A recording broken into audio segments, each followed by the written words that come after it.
Assalamualaikum warahmatullahi wabarakatuh. Nama Fadil Fajridinanta, NPM 2161197. Di sini saya akan menjelaskan tentang perbedaan koperasi dan BT. Koperasi berdasarkan para ahli, menurut Muhammad Hatta, koperasi adalah usaha bersama guna memperbaiki atau meningkatkan kehidupan atau taraf ekonomi berlandaskan asas tolong-menolong.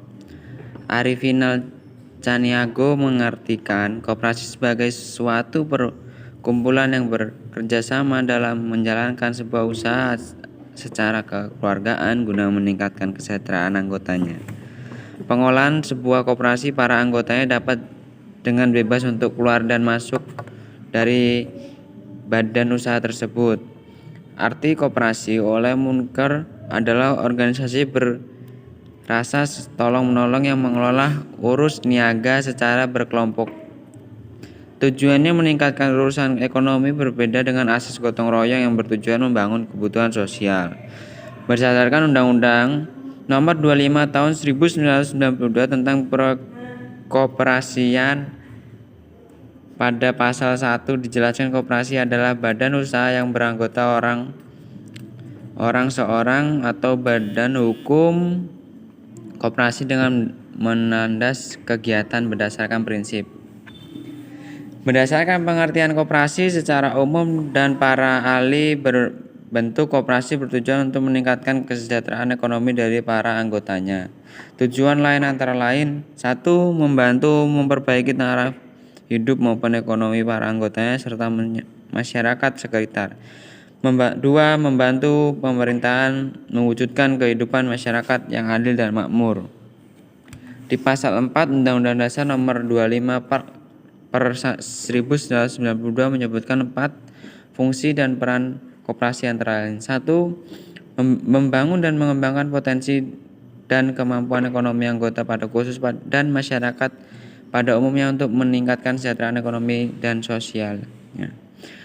Berperan serta secara aktif dalam upaya mempertinggikan kualitas kehidupan manusia dan bermasyarakat. 3. Memperkokoh perekonomian rakyat sebagai dasar kekuatan dan ketahanan perekonomian nasional dengan koperasi sebagai soko gurunya. 4. Berusaha untuk mewujudkan mengembangkan. Dalam Undang-Undang Dasar Nomor 25 per 1992, koperasi dapat berbentuk koperasi primer dan sekunder. 1. Koperasi primer adalah koperasi yang didirikan oleh dan beranggota seorang. Koperasi sekunder adalah koperasi yang didirikan oleh dan beranggota koperasi. Jenis koperasi didasarkan pada bersamaan kegiatan dan kepentingan ekonomi anggotanya. Sementara itu, Undang-Undang Dasar Nomor 2012 tentang perkoperasian yang dibatalkan oleh Mahkamah Konstitusi atau MK. Ada 4 jenis koperasi, yaitu koperasi konsumen, koperasi produsen, koperasi jasa, koperasi simpanan pinjam. Dalam pasal 5 disebutkan prinsip pelaksanaan koperasi sebagai berikut. 1. Keanggotaan bersifat sukarela dan terbuka. 2. Pengelolaan dilakukan secara demokrasi.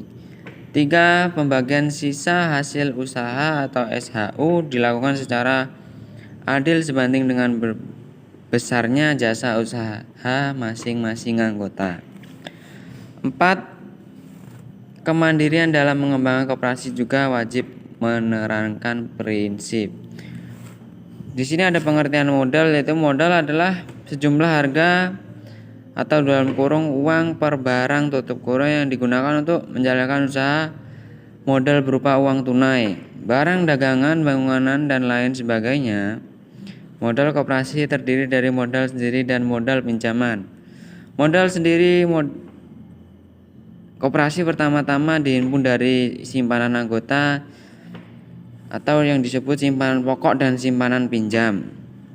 Setelah sisa usaha tersebut dapat disisihkan pada dana cadangan untuk memperkuat modal sendiri. Dengan demikian, modal sendiri koperasi berdasarkan dari simpanan pokok, simpanan wajib, dana cadangan, hibah atau donasi.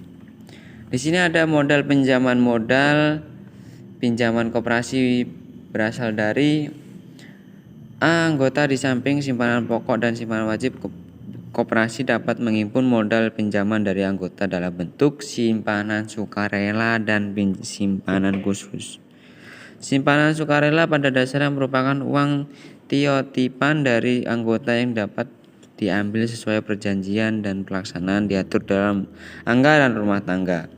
Simpanan khusus pada dasarnya merupakan pinjaman dari anggota yang membiayakan keperluan tertentu, tujuan imbalan jasa dan cara pengembalian diatur dan dalam peraturan khusus. B. Koperasi atau badan usaha lain. Pinjaman dari koperasi atau badan usaha lain dapat diperoleh atas dasar kerjasama yang saling membantu. C. Bank dan lembaga keuangan lainnya untuk mendapatkan pinjaman modal dari bank atau lembaga keuangan lainnya. D. Penelitian obligasi atau surat hutang lainnya. Obligasi adalah surat berharga yang merupakan pengakuan hutang jangka panjang kepada pemegangnya dengan sanggupan membayar bunga tetap dan mengembalikan pada waktu yang ditentukan. Untuk menerbitkan obligasi harus memenuhi persyaratan dan dapat diizinkan dari Badan Koordinasi Penanaman Modal atau BKPM. Sumber yang lain yang sah. Pinjaman dari sumber lain yang sah biasanya diperoleh dari pemerintah atau lembaga lain atas dasar pertimbangan tertentu. F. Modal penyertaan selain modal sendiri dan pinjaman koperasi dapat memperluaskan usaha dan biaya modal. Pinjaman koperasi dapat memperluas usaha dan membiayaan dengan modal peserta yang berasal dari mungkin itu koperasi. Penjelasan koperasi di sini kita langsung saja masuk ke Baitul Mal wat Tabiil Tanwil atau disebut BMT ya. BMT Baitul Mal wat Tamwil Balai Usaha Mandiri Terpadu adalah lembaga keuangan mikro yang dioperasikan berdasarkan prinsip pembagian keuntungan menumbuhkan bisnis usaha mikro dan kecil dalam rangka meningkatkan derajat dan martabat serta membela kepentingan kaum miskin. Secara konseptual BMT memiliki dua fungsi, Baitul Tamwil, bait rumah at-tamwil, pengembangan properti. Untuk melakukan kegiatan pengembangan usaha produktif dan investasi dalam meningkatkan kualitas ekonomi pengusahaan mikro dan kecil, terutama dengan mendorong tabungan dan mendukung pembiayaan dengan kegiatan ekonomi. Tujuan dari BMT adalah mewujudkan kegiatan keluarga dan masyarakat di sekitar BMT yang aman dan damai dan sejahtera. Asas dan landasan BMT didasarkan pada Pancasila dan Undang-Undang Dasar 45 dan didasarkan pada prinsip-prinsip syariah Islam, iman, integrasi atau yang disebut kafah, kekerabatan atau kerjasama, kebersamaan, kemandirian dan profesionalisme dalam menjalankan bisnis. BMT berpegangan pada prinsip-prinsip utama yaitu iman dan pengabdian kepada Allah Subhanahu wa taala. Integritas, kekerabatan, kebersamaan, kemandirian, profesionalisme dan istiqomah. Untuk mencapai tujuan BMT berfungsi dan memainkan peran termasuk yang berikut, yaitu identifikasi, mobilisasi, atur, dorong dan kembangkan potensi ekonomi dari anggota kelompok muamalat serta wilayah kerjasamanya. Meningkatkan kualifikasi anggota SDI atau disebut sumber daya insani, menjadikan lebih profesionalis dan islami sehingga mereka lebih utuh dan tangguh dalam menghadapi persaingan global. Meningkatkan dan memobilisasi potensi masyarakat untuk meningkatkan kesejahteraan anggota. Yang terakhir yaitu menjadikan peranan keuangan antara akhirnya sebagai sobilimal dan daumul sebagai mudarib, terutama untuk dana sosial seperti zakat, infak, sedekah dan dana abadi.